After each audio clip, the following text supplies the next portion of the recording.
Welcome back, YouTube. I am Turnkey, your host. In this video, I will cover Norway and Operation Trident from the Defiance Supplement, and in the following video, I will cover Colonel Frederick Roberts, U.S. Army Ordnance Department, 2 Committee on the Impact of Rift Technology, February 1947, from the Defiance Supplement. Please like and subscribe for more Konflikt 47 lore. After a short and devastating war, Norway is occupied by German forces in 1940. The Norwegian government and royal family flee to the UK when defeat becomes inevitable. The seemingly easy win for Germany offers a number of advantages for their naval operation and gives them much-needed breathing room. Token resistance is maintained on land, but the resistance at sea proves a far greater headache for the German occupiers.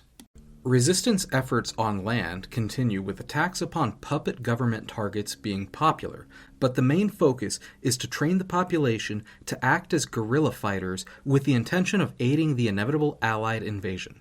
Along with the exiled government in London, an army, navy, and air force are established for the Norwegian resistance.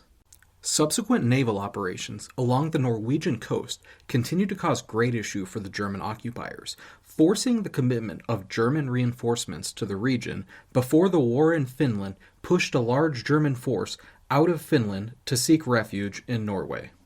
German forces find some success raising Norwegian and Finnish forces to defend their isolated pocket in northern Norway. Far from Allied airfields, Germany deploys Rift-tech facilities, forcing the Norwegian population to work in high-tech factories and aid the creation of horror units. German forces in northern Norway establish an icy fortress and push their influence into Finland, engaging Soviet forces who are eager to crush the German influence in the region.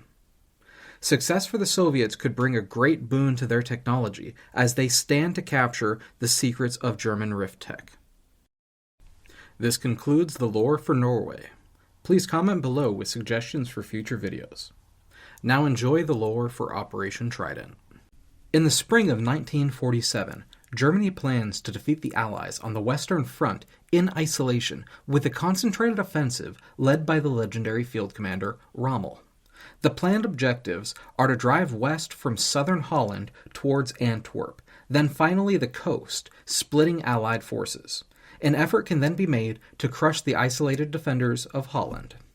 The Germans hope that Rift-tech-equipped armor can lead an effective blitz campaign and capitalize on the disorganized logistics of the multiple nations of the Allied forces.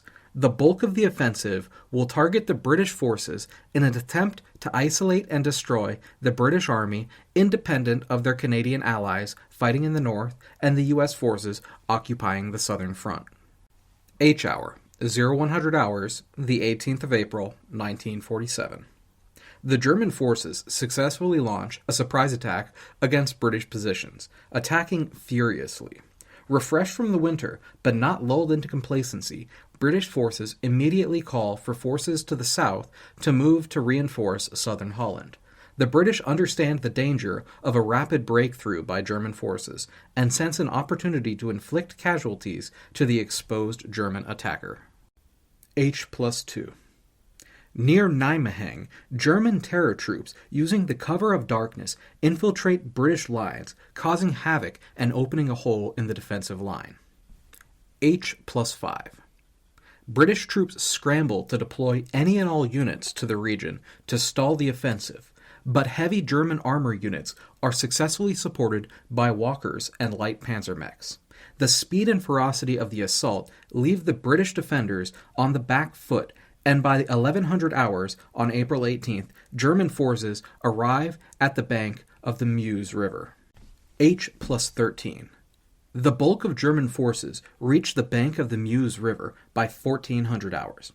After a brief consolidation, the forces press the attack, eager to capture strategic crossings.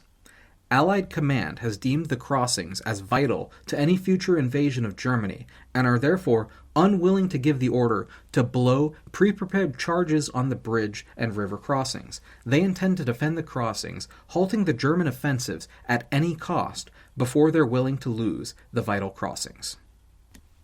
Thank you for listening. Tune in next time as I cover Colonel Frederick Roberts, U.S. Army Ordnance Department, to Committee on the Impact of Rift Technology, February 1947, the short story from the Defiance Supplement.